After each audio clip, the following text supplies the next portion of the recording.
नमस्कार दोस्तों, आइए डिस्कस करते हैं यूपीएससी सीएसई फिल्म 2026 और स्टेट पीसीएस एग्जाम्स के लिए most relevant current affair topics को। आज जो टॉपिक्स हम लोग डिस्कस करेंगे वो हैं Vikram 32 bit processor, global peace index 2025, land subsidence in Uttarakhand, भारतीय initiative, foreigner tribunal, mapping sessions. दोस्तों ये फोटो जो फ्रेम में आपको दिख रही है वो प्रधानमंत्री मोदी की है और अश्विनी वैष्णव की है। यहाँ पे ये विक्रम 32 बिट प्रोसेसर का अनावरण कर रहे हैं। अगर दोस्तों हम लोग प्रोसेसर की बात करें तो पहला प्रोसेसर दुनिया का इंटेल 4004 था, जिसको इंटेल कॉर्पोरेशन ने मार्च 1971 में बनाया था। ये एक general purpose single chip CPU था जो कि डिजाइन किया गया था एडवांस सिलिकॉन गेट टेक्नोलॉजी के द्वारा, और ये एक टर्निंग पॉइंट था इलेक्ट्रॉनिक इंडस्ट्रीज में, जिसने कि पहला कमर्शियली अवेलेबल माइक्रो प्रोसेसर बनाया। इसका इस्तेमाल एक जापानीज कैलकुलेटर बिजीकॉम के लिए हुआ था। ये 4 बिट माइक्रो प्रोसेसर था जो कि cutting edge silicon gate technology पे बेस्ड था। 4004 जो प्रोसेसर था इंटेल का, उसने एक एंटायर सीपीयू को इंटीग्रेट कर दिया एक सिंगल चिप में। दोस्तों अगर हम प्रोसेसर की बात करें कि प्रोसेसर क्या होता है, तो प्रोसेसर को अलग अलग नाम से जाना जाता है: CPU, central processor, main processor या सिर्फ प्रोसेसर। ये एक प्राइमरी प्रोसेसर है एक कंप्यूटर में, और इलेक्ट्रॉनिक सर्किटरी में एग्जीक्यूट करता है बहुत सारे इंस्ट्रक्शंस को, जैसे arithmetic instructions, logic instructions, controlling input output operations. और ये रोल कॉन्ट्रास्ट शो करता है with the external component such as main memory, input output circuitry. और ये को प्रोसेसर भी होता है जैसे ग्राफिक प्रोसेसिंग यूनिट। अगर डिज़ाइन और फॉर्म की बात करें तो इस सीपीयू ने टाइम टू टाइम अपने आप को चेंज किया है। इसका फंडामेंटल ऑपरेशन लेकिन ऑलमोस्ट सेम रहा है। जो प्रिंसिपल कंपोनेंट होता है सीपीयू का, इसमें arithmetic and logical unit ALU जिसको बोलते हैं वो होता है। इसमें अर्थमेटिक लॉजिकल ऑपरेशन करने की ताकत तो होती ही है, साथ ही साथ ये मेमोरी से इंफॉर्मेशन को निकालना, डिकोडिंग करना, एग्जीक्यूशन करने का काम भी करता है।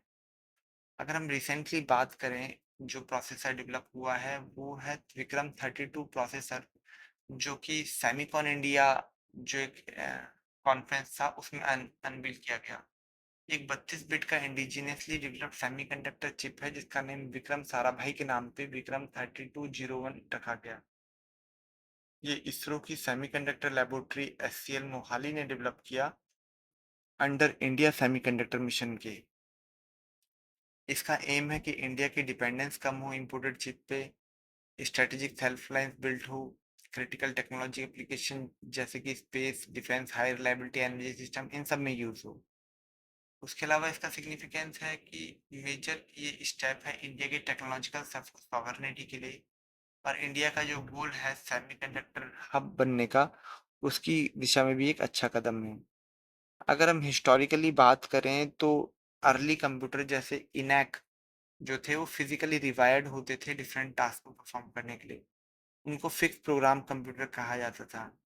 लेकिन सेंट्रल प्रोसेसिंग यूनिट जो है, जो टर्म इस्तेमाल हुआ 1955 के बाद ही हुआ। तो फिर नेक्स्ट न्यूज़ की तरफ चलते हैं। ग्लोबल पीस इंडेक्स 2025 ये रिलीज किया गया, और इसमें रिसेंटली आइसलैंड को फिर से फर्स्ट रैंकिंग मिली और मोस्ट पीसफुल कंट्री घोषित हुआ, और इंडिया को 115वीं रैंक मिली।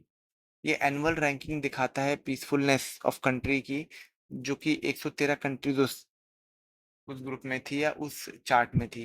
ये पब्लिश किया जाता है एक institute of economics and peace के द्वारा, यानी इंटरनेशनल थिंक टैंक जो कि सिडनी बेस्ड है। इसमें लगभग 23 इंडिकेटर्स होते हैं थ्री मेजर डोमेन्स में: societal safety security, ongoing domestic and international conflict and militarisation.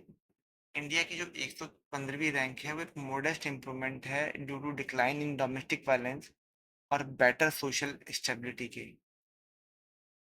ये अभी भी इंडिया में बहुत सारे तरह के चैलेंजेस हैं, जैसे कि मिलिटराइजेशन, क्रॉस बॉर्डर टेंशन, इन सब के कारण इशू होता है। अगर हम देखें कि इंटरनेशनल पीस, इसमें रिसेंटली फाइंडिंग्स आई हैं कि ग्लोबल पीस डिटोरिएट हुआ है मिलिटराइजेशन बढ़ा है। पीसफुल कंट्री जो है आइसलैंड ही रहा है 2008 से। और लिस्ट पीसफुल कंट्री में Ukraine, Sudan, democratic Republic of Congo और यमन आते हैं। सो नेक्स्ट न्यूज़ की तरफ चलते हैं। चमोली नंदानगर उत्तराखंड में बहुत सारी बिल्डिंगें धस गई हैं और लैंड सबसिस्टेंस वहां देखा गया है, इससे बिल्डिंगों को डैमेज हुआ है। ये जो लैंड सब्सिडेंस है ये sudden sinking of earth surface है, जो कि अंडरग्राउंड मटेरियल मूवमेंट के कारण से होता है।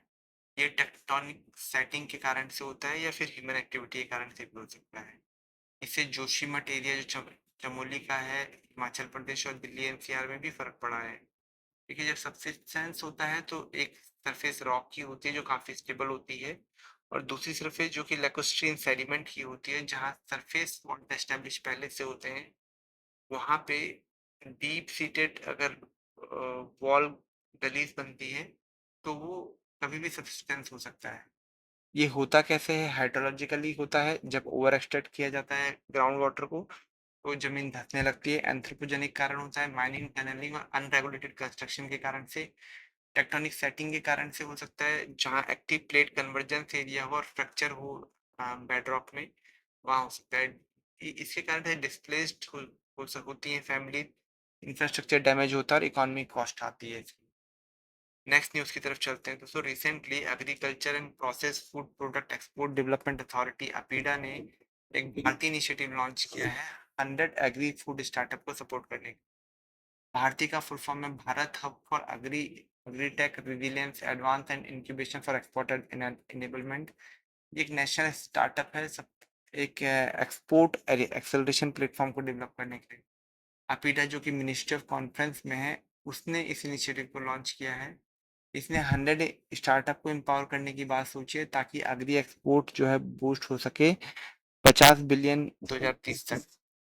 इसमें 3 महीने का एक्सेलरेशन प्रोग्राम है जो कि high value GI product, organic food, technological adaptation like AI based quality check को इंश्योर करेगा।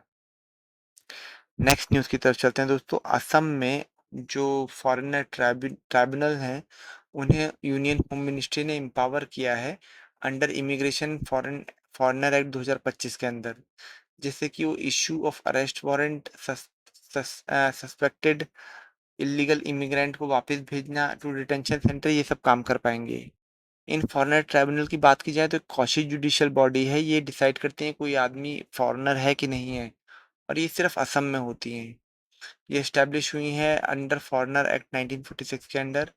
और इसमें फॉरेनर ट्राइब्यूनल जो है अभी उनकी पावर सिविल कोर्ट की होती है, फर्स्ट जुडिशियल मजिस्ट्रेट की तरह, ताकि जो इनकी ability to issue arrest warrant है और इंडिविजुअल डिटेंशन के की कैपेबिलिटी है वो स्ट्रेंथन हो सके। ये 1964 के जो ऑर्डर्स हैं उसको रिप्लेस करता है। तो फॉरेनर ट्राइब्यूनल काफ़ी बार न्यूज़ में रहता है बुरी न्यूज़ के कारण से। तो ये न्यूज़ थी उसके रिगार्डिंग। नेक्स्ट न्यूज़ की तरफ चलते हैं दोस्तों। जो सेशल है, यहाँ पे रिसेंटली इंडियन नेवी ने पहली ट्रेनिंग स्क्वाड्रन डॉक शिप को डॉक किया है पोर्ट विक्टोरिया में, जो कि सेशल्स की कैपिटल है। ये एक छोटा सा पेलाजिक स्टेट है इंडियन ओशियंस में, जो कि नॉर्थ ईस्ट ऑफ मेडागास्कर और 1500 किलोमीटर ईस्ट है मेनलैंड अफ्रीका के। इसमें 115 आर्कीपेलागो हैं। और सेशल की जो कैपिटल है विक्टोरिया है, जो कि माहे आइलैंड पे है। उसके अलावा आप देखेंगे तो सिलहट आइलैंड है, प्रासिलिन आइलैंड है, मेडागास्कर यहाँ एक कंट्री है, ला दिहाओ है, फ्रिगेट है, और भी बहुत छोटे छोटे आइलैंड्स हैं। इसका सिग्निफिकेंस है इंडिया के लिए, की पार्टनर है इंडिया की मैरीटाइम सिक्योरिटी के लिए, पायरेसी को काउंटर करता है और सपोर्ट करता है डिफेंस पार्टनरशिप को इन इंडियन ओशन रीजन। तो दोस्तों आज के लिए इतना ही। अगर आपको ये वीडियो अच्छी लगी हो तो ये वीडियो का पीडीएफ आपको ये क्यूआर कोड स्कैन करने से मिल जाएगा। और अगर आपको ऐसे ही और वीडियो चाहिए तो हमारे टेलीग्राम चैनल t.me/bys पे आप जा सकते हैं। वहाँ बहुत सारे वीडियो हम लोग पोस्ट करते हैं और बहुत सारे डॉक्यूमेंट्स भी वहाँ पोस्ट करते हैं। अगर दोस्तों आज की वीडियो आपको अच्छी लगी हो तो लाइक करें, शेयर करें, सब्सक्राइब करें, और कमेंट बॉक्स में लिखें किन टॉपिक के ऊपर आपको और नॉलेज या इन्फॉर्मेशन चाहिए। अगर कोई भी चीज़ के बारे में आप जानना चाहते हैं तो ज़रूर कमेंट बॉक्स में लिखिए। थैंक यू दोस्तों।